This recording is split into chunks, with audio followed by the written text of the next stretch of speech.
वो देखो लक्ष्मी, लाश बनके पड़ा हुआ है मेरे पति का शरीर।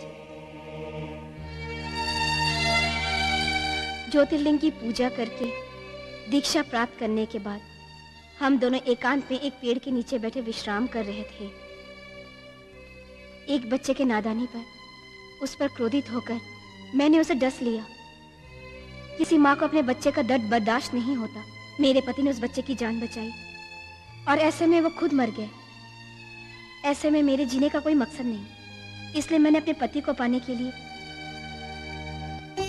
उस बच्चे को मारकर अपने जन्मस्थान नागलोक में ले जाना चाहती थी। नाग शक्ति से अपना उद्धार करना चाहती थी। माँ, तुम्हारी ताकत से जो जहाँ भी हो पता लग सकता है। मेरा पति जहाँ भी हो उसका पता तो लगा सकती हो ना। मेरे दर्द को आप समझ नहीं रही हैं माँ। लक्ष्मी, तेरी समझ के बाहर एक और कहानी है।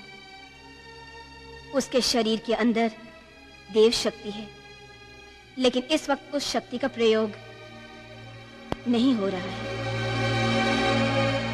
अगर तू वाकई में मेरी सच्ची भक्त है तो मुझे अपने भक्त के सामने हाथ जोड़ने की विचित्र स्थिति में क्यों डाल रही हो?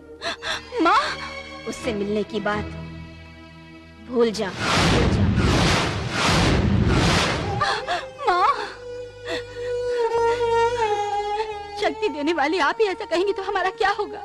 उनके पास तो देव शक्ति है, तो मानव शक्ति पाकर वो किसी भी शरीर में बच सकते हैं ना।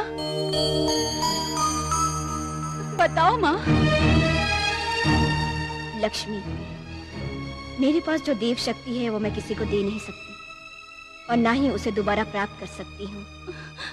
हमको आशीर्वाद देने वाले आप ऐसा कहेंगे तो मैं जाकर किसके आगे अपनी झोली फैलाऊंगी?